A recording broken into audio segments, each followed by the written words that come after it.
Hello girls, myself Dr. Dipali, Assistant Professor of Mathematics in Hansraj महिला महाविद्यालय।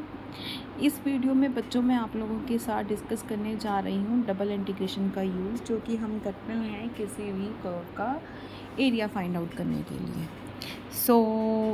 अगर हमारे पास दो वेरिएबल्स हैं, हम एक्स वाई रीजन में हैं, हमारे पास दो वेरिएबल है एक्स और वाई, तो जब हम डबल इंटीग्रल करेंगे डी एक्स डी वाई, अब यहाँ पे सर्टन लिमिट्स लगेंगी एक्स की और वाई की, इसको हम एरिया बोलते हैं। अब ये डिपेंड करेगा कि हम लिमिट से कहाँ तक लगा रहे हैं और कहाँ से कहाँ तक हमारे पास एरिया आएगा। Now Y is a function of X, so अब दोनों की लिमिट्स कांस्टेंट नहीं हो सकती, बिकॉज हम एरिया पता कर रहे हैं, तो obviously there must be a function. तो अगर दोनों के, तो इसलिए दोनों की लिमिट कांस्टेंट नहीं हो सकती, तो या तो हम x की लिमिट को कांस्टेंट लेंगे और y की लिमिट x के फंक्शंस में लेंगे, या फिर दूसरा तरीका क्या हो सकता है कि हम y की लिमिट को कांस्टेंट लें और x की लिमिट x की लिमिट जो है वो y के फंक्शंस में लें। वो डिपेंड करेगा क्वेश्चन के ऊपर। मोर ओवर हम एक्स वाई वेरिएबल्स को आर थीटा यानी कि पोलर कोऑर्डिनेट्स में चेंज करके आर और थीटा के लिमिट्स भी ले सकते हैं, जो कि इन 4 नोट्स में आपको बताया गया है। अब मैं आप लोगों के साथ डिस्कस कर रही हूँ फर्स्ट एग्जाम्पल।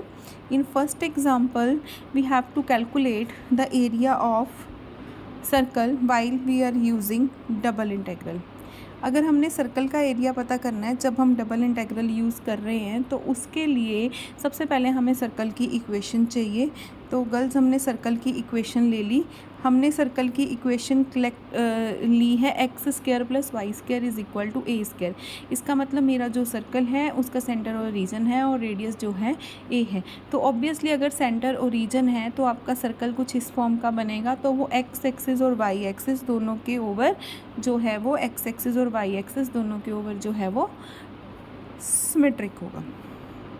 नाउ हमने एरिया पता करना है। अब हमने जब एरिया पता करना है तो हमारा सर्कल कुछ इस तरह का है, तो मैं इस पोर्शन का एरिया पता करूँगी, और क्योंकि एक्स एक्सिस और वाई एक्सिस के अबाउट सिमेट्रिक है, तो जितना इस पोर्शन का एरिया बनाएगा उतना ही इसका, उतना ही इसका और इतना ही इसका बनेगा। इसका मतलब अगर मैं एक पार्ट का एरिया निकाल लूँ और इसको 4 के साथ मल्टीप्लाई कर दूँ तो रिक्वायर्ड एरिया जो है वो मेरे पास आ जाएगा। क्योंकि हम सर्कल में हैं, हमारा सेंटर और रीजन है और रेडियस ए है, तो ये वाला जो पॉइंट है आपका ये होगा a,0, ऊपर वाला पॉइंट होगा 0,a, ये वाला पॉइंट होगा -a,0 और ये वाला पॉइंट होगा 0,-a।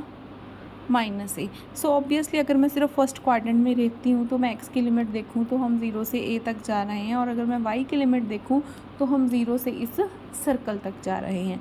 तो इसका मतलब y की वैल्यू यहाँ पे निकालने के लिए मुझे सर्कल में से y की वैल्यू निकालनी पड़ेगी, जो कि है √a² - x²।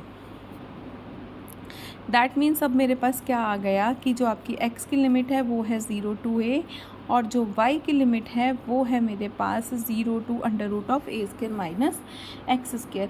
तो बेटा अब हमने पहले जो अंदर वाला इंटीग्रेशन है उसमें y की लिमिट लगाई है, तो पहले अंदर dy लिखेंगे फिर dx लिखेंगे।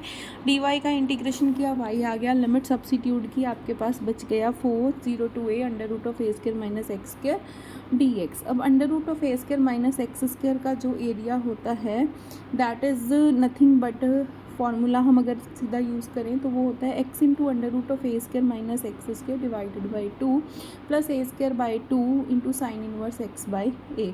अब मैं इसकी लिमिट लगा रही हूँ 0 से a तक। जब मैं a लिमिट सब्सिट्यूट करूँगी तो ऑब्वियसली ये फर्स्ट वाली ब्रैकेट जो है वो 0 हो जाएगी, क्योंकि a² - a² बनेगा, और सेकेंड ब्रैकेट में आपके पास आ जाएगा a²/2 sine inverse 1।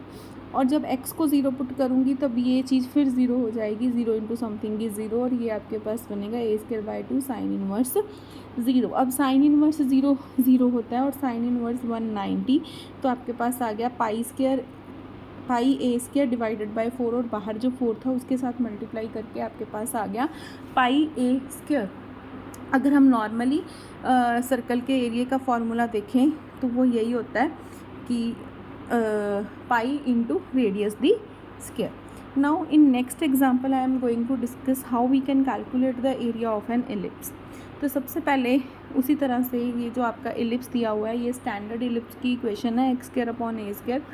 Plus y square upon b square is equal to 1। ये जो इलिप्स है इसका सेंटर ओरिजिन है, और एक्स एक्सिस पे जो इसके इंटरसेप्ट आएंगे वो आएंगे a,0 पॉजिटिव एक्स एक्सिस पे, -a,0 नेगेटिव एक्स एक्सिस पे, 0,b पॉजिटिव वाई एक्सिस पे, और 0,-b नेगेटिव वाई एक्सिस पे, और सेंटर आपका जो है ओरिजिन है।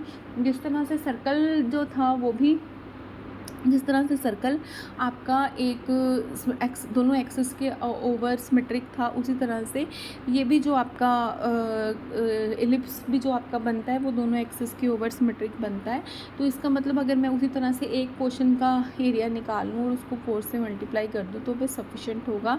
तो अगर मैं फर्स्ट क्वाड्रेंट वाले पोर्शन का एरिया कैलकुलेट करूँगी तो वहाँ पे आपका जो x है उसकी लिमिट 0 to a रहेगी, और y की लिमिट 0 to जो भी हम इस कर्व से निकालेंगे, इन्होंने इस कर्व से वैल्यू निकाली, that is b/a into √a² minus x²। उसी प्रकार से हमने इंटीग्रेट कर दिया, लिमिट्स कैलकुलेट की, और मेरे पास आंसर आ गया π/a/b विच इज़ राइट, क्योंकि ऑलरेडी इलिप्स के एरिया का फार्मूला जो है वो याद किया हुआ है। नेक्स्ट अब मैं आपके साथ डिस्कस कर रही हूँ how we can find the area between 2 parabolas. आपके पास 2 पैराबोलाज हैं, उनके बीच में जो एरिया इनक्लोज होगा उसको हमने कैसे पता करना है। आपके पास 2 पैराबोला हैं, एक पैराबोला है y² = 4x, जो कि ये वाला पैराबोला होगा आपका जो इस साइड पे बना हुआ है, ये वाला पैराबोला, और x² = 4ay मतलब ये वाला पैराबोला। अब दोनों का जो कॉमन एरिया है वो हमें कैलकुलेट करना है। सबसे पहले कि दोनों पैराबोलास जो है वो ओरिजिन से पास कर रहे हैं, इसका मतलब इनका एक मीटिंग पॉइंट तो ओरिजिन हो गया, और दूसरा मीटिंग पॉइंट निकालने के लिए मुझे इंटरसेक्शन कैलकुलेट करनी पड़ेगी। मैंने क्या किया, 2 पैराबोलाज ले लिए, y² = 4ax, let this be equation number 1, and x² = 4ay, let this be equation number 2। मैंने क्या किया, मैंने फर्स्ट इक्वेशन में से x की वैल्यू निकाली, सेकंड में सब्स्टिट्यूट कर दी, तो यहाँ से मेरे पास x की 2 वैल्यूज़ आ गई, y की 2 वैल्यूज़ आ गई, एक 0 और दूसरी 4a, क्योंकि x की वैल्यू हमने यहाँ पे थर्ड इक्वेशन में निकाल रखी थी। यहाँ पे मैं y की वैल्यू सब्स्टिट्यूट करूँगी, आपकी x की वैल्यू आ गई 0,4a। अब बेटा अगर मैं इस डायग्राम की बात करूँ तो मैं आपको यहाँ पे डायग्राम बना के दिखाती हूँ। ये आपका जो पैराबोला है, मुझे यहाँ से एक परपेंडिकुलर ड्रॉ करना पड़ेगा। ये जो परपेंडिकुलर है तो मुझे अब जब एरिया पता करना है तो मेरी x की लिमिट यहाँ से यहाँ तक आएगी, और जो y की लिमिट है वो नीचे वाले पैराबोला से ऊपर वाले पैराबोला तक जाएगी। अब x की लिमिट आपकी 0 to 4a रहेगी, क्योंकि ये 0 है और ये 4a,0 है। x की लिमिट 0 to 4a रहेगी, और जो आपकी y की लिमिट है वो हम इस यहाँ से निकाल लेंगे। नीचे कौन सा पैराबोला, अपवर्ड, यानी कि सेकेंड इक्वेशन वाला। नीचे y की वैल्यू है x² / 4a, तो लोअर लिमिट जो होगी वो होगी x² / 4a, और अपर लिमिट जो होगी वो फर्स्ट इक्वेशन में से निकलेगी √2ax। तो हम जब इसको कैलकुलेट करेंगे तो हमारे पास रिक्वायर्ड एलिप्स का एरिया बिटवीन दीज 2 पैराबोलाज आ जाएगा। So let's move to last example of this section, और इसमें हमने कार्डोइड का एरिया पता करना है। बेटा जो कार्डोइड की इक्वेशन होती है, that you must have to know that equation is of the form r = a × 1 - cos θ। Here a is positive, a is a positive real quantity. तो अब मैंने कार्डोइड की इक्वेशन ले ली है, और ये जो आपका राइट हैंड साइड पे डायग्राम बना है ये कार्डोइड का होता है। तो इसका जो आपके पास 0 to π तक थीटा की लिमिट होती है, और जो आपकी r की लिमिट होती है वो 0 से लेके जो भी आपका कार्डोइड की इक्वेशन दी हुई है वो होती है। ये सिर्फ ऊपर वाले पोर्शन का एरिया आता है, और ये एक्स एक्सिस के अबाउट सिमेट्रिक होता है। तो नीचे वाले टोटल एरिया निकालने के लिए मैं इसको 2 के साथ मल्टीप्लाई कर देती हूँ। 2 के साथ मल्टीप्लाई करने के बाद इस एरिया में आता है, जब भी हम पोलर कोऑर्डिनेट्स निकालते हैं तो dx dy नहीं r dr d आता है। तो मैंने r dr का इंटीग्रेशन किया, वैल्यू सब्स्टिट्यूट की, d निकाला। अब मैंने जब इंटीग्रेशन करना है तो लास्ट में मेरे पास बच गया 0 to π sin⁴ θ/2। अब sin⁴ है हमारे पास, तो पहले तो मैं θ/2 को t पुट करती हूँ, और d मेरे पास dt आ गया। मैंने वैल्यू सब्स्टिट्यूट की, और मेरी जो लिमिट थी 0 to π की जगह 0 to π/2 हो गई। अब यहाँ पे मैं रिडक्शन फार्मूला यूज़ कर दूँगी, जो कि है 0 to π/2 sin⁻m θ के लिए। वो यूज़ करके मेरे पास इसका आंसर आ जाएगा 3/2 π a⁵। Thank you girls.